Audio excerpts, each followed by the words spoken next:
Ya, halo, assalamualaikum warahmatullahi wabarakatuh, lur. Kembali lagi di channel Gigih Punya Cerita. Nah, lur, sudah lama banget ya, lur ya, di channel ini nggak ngupload video. Itu bukan karena apa-apa ya, lur, karena kemarin itu bikin konten-konten tentang motovlog itu untuk alatnya sendiri kebetulan baru hilang, lur. Jadi untuk sementara vakum dulu bikin video tentang konten motovlog. Nah, setelah beberapa bulan nggak upload video, aku mau bikin semacam konten baru nih, lur. Aku mau bikin semacam cerita gitu loh, lur. Cerita keseharianku. Ya, siapa tahu aja kalian mungkin satu satu senasib gitu loh sama aku. Apa yang aku rasakan tuh kalian juga ngerasain gitu. Aku coba mau nge-share hal-hal seperti itu aja sih, lur. Maaf ya, lur, kalau ini untuk suaranya kanan kiri banyak suara orang ataupun suara deburan ombak kayak gini, soalnya kita bikin videonya ini di tempat umum, di tempat wisata, jadi ya resikonya kayak gini, tapi nggak masalah. Yang penting pesan yang saya sampaikan kepada dulur-dulurku kabeh, semoga saja nyampe gitu. Aku mau cerita nih, lur, kan ceritanya gini loh, lur ya. Alasan kenapa sih orang itu terlalu memburu dunia itu? Penting nggak sih sebenarnya memburu dunia itu? Dunia dalam artian uang gitu loh, lur. Kan aku tuh sudah mulai kerja itu sejak kurang lebih 12 tahun yang lalu ya, lur ya. Pertama kali kerja itu 12 tahun yang lalu, sampai sekarang pun aku masih kerja. Dan selama 12 tahun itu, kalau menurutku pribadi ya, aku tuh sudah melakukan loyalitas terhadap perusahaan yang dimana tempat aku bekerja gitu loh. Aku kan gonta-ganti pekerjaan itu, yang dulu pernah di tempat A, tempat B, tempat C. Pokoknya rata-rata tempat kerjaku yang pernah aku tempati itu, aku pasti loyal. Tujuannya apa ya? Tujuannya supaya itu tadi, biar aku cepat naik pangkat, terus aku bisa mendapatkan jenjang karir, habis itu bisa merubah kehidupan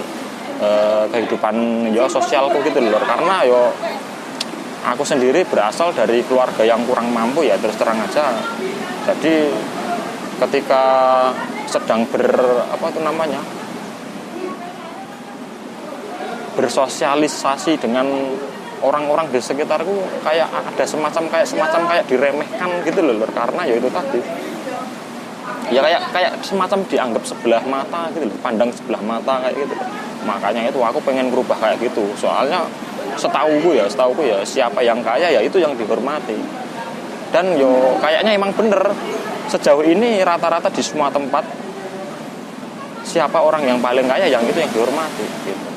Makanya aku berencana pengen merubah hidup aku supaya menjadi lebih bisa dihargai oleh orang sekitar.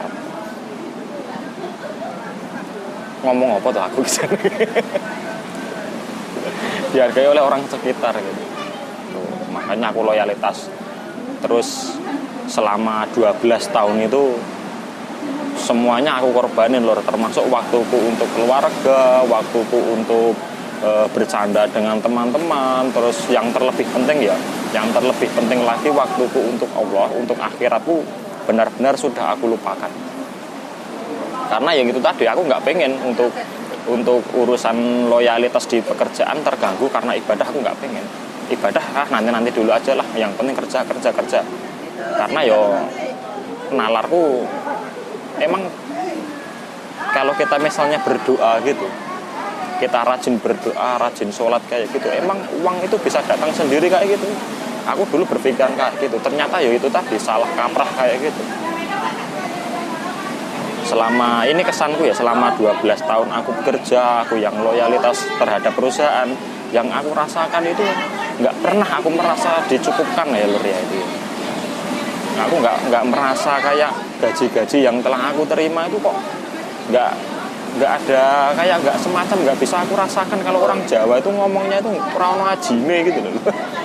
Aku nggak bisa ngumpulin uang untuk ini, aku nggak bisa menyenangkan orang-orang terdekatku, orang-orang tersayangku tuh aku nggak bisa itu loh, karena itu tadi. Padahal kalau dipikir-pikir ya, setiap kali aku bekerja di suatu perusahaan, alhamdulillah pada waktu itu aku pasti selalu mendapatkan posisi yang lumayan dihargai gitulah.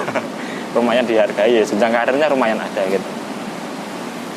Bahkan sampai beberapa saat yang lalu aku pun mulai sadar ya, aku udah kerja selama bertahun-tahun kayak gini tuh, hampir 13 tahun, tapi kok belum kaya-kaya. Emang yang salah itu apa? Aku sudah bekerja keras. Kalau untuk ukuran nalar manusia, siapa yang kerja keras itu yang bakalan sukses. Tapi loh nyatanya loh 12 tahun aku nggak sukses. Akhirnya nggak tahu ya, sampai akhirnya aku tuh buka video YouTube ya untuk tentang itu loh, keajaiban dari sholawat gitu loh. Aku ngikutin video-video kayak gitu, manfaat sholawat itu seperti apa. Aku iseng-iseng sih, karena di dalam judulnya itu adalah salah satu manfaat sholawat adalah terkabulnya suatu hajat apapun yang kamu inginkan itu pasti terkabul. Dan salah satu untuk menarik kekayaan ya dengan itu tadi, dengan sholawat itu tadi. Lah aku kan tertarik telur kayak gitu. Aku mencoba. Niat awal sih cuman, terus terang ya, niat awal itu aku tujuannya itu cuman pengen cepet sukses itu ya. Makanya kan aku kayak semacam menghalalkan segala cara. Sebenarnya kalau kita bersolawat, kita beribadah untuk mengharapkan kekayaan, itu sebenarnya bukan hal yang salah, karena kita mintanya pada Allah, bukan kepada selain Allah.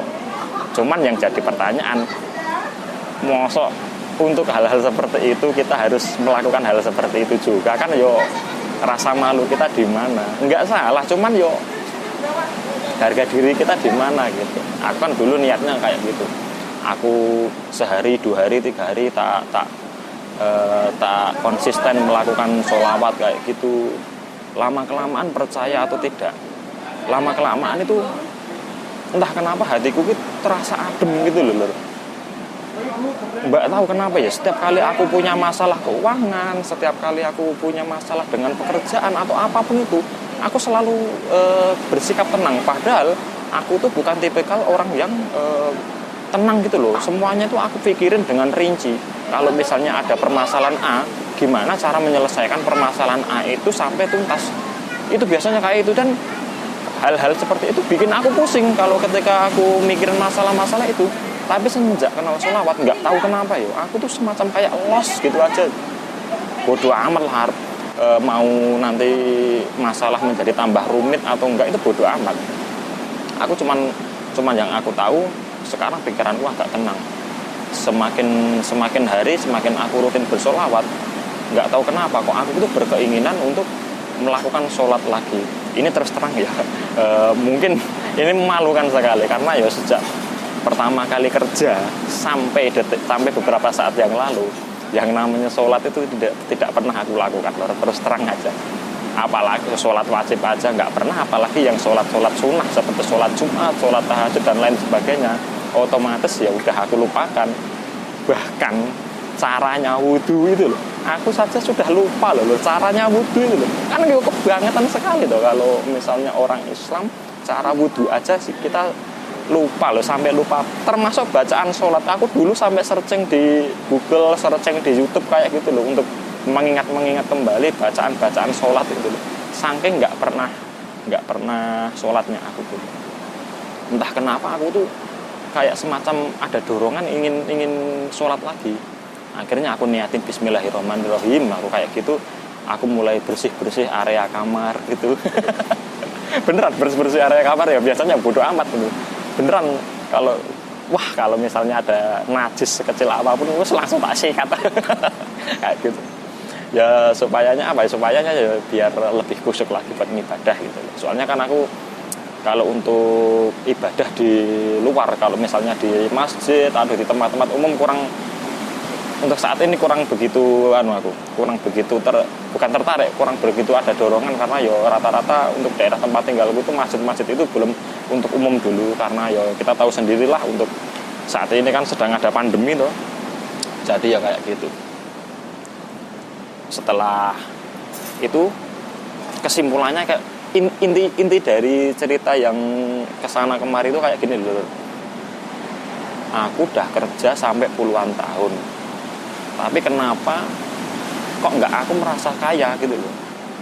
Itu ternyata loh kuncinya itu adalah kalau kita semakin menjauh dari Allah, ternyata itu walaupun kita banyak uang itu pun itu tidak menjamin kebahagiaan loh. Mungkin bagi kalian ada yang menyangkal pernyataanku yang kayak gini, tapi percayalah, bagi kalian yang sudah merasakan sendiri, jika kalian dekat dengan Allah, jika kalian dekat dengan Tuhan kalian, berapapun yang Allah rezekikan kepada kalian, insya Allah rasanya itu cukup gitu loh. Dan selama aku mengamalkan ya tadi sholawat tadi, terus aku rajin sholat, hatiku sedikit lebih tenang. Bahkan kayak semacam saat ini aku tuh kayak nggak butuh kerjaan gitu loh. Kenapa? Karena kalau misalnya aku butuh kerjaan itu mengganggu waktu sholatku, aku lebih berat ke sholatnya daripada harus nuruti waktu sholat gitu loh. Gitu. Intinya, ayolah teman-teman, nak misalnya dulur-dulurku kabeh, mungkin ya di antara dulur-dulurku kabeh ada yang senasib dengan aku, ada yang mengalami hal seperti aku. Cobalah, ada yang mengalami kesulitan keuangan, ada yang mengalami kok dapat gaji berapapun kok rasanya nggak cukup. Cobalah introspeksi diri, cobalah kita dekatkan diri kembali kepada Allah. Insya Allah jika kita berhasil menemukan kedekatan kita kepada Allah dan Allah meridhoi kita semuanya, dan kita tertanam dalam hati kita itu rasa syukur, percayalah hati kamu itu bakalan tenang gitu loh. Ya untuk video kali ini aku bahasnya cuman itu dulu aja ya lor ya, karena aku tuh bukan seorang penceramah. Aku tuh cuman nge-share dengan bahasaku yang ya segala keterbatasanku kayak gini. Semoga saja kalian yang mendengarkan ini bisa mengerti apa yang aku omongin. Nanti untuk kedepannya kalau misalnya ada informasi yang lebih menarik lagi yang aku alamin tentang ya hubungannya tentang keajaiban mendekatkan diri kepada Allah, nanti aku share di channel ini. Untuk saat ini videonya tak udahin dulu ya. Dari Gigih Punya Cerita mengucapkan selamat sore dan assalamualaikum warahmatullahi wabarakatuh.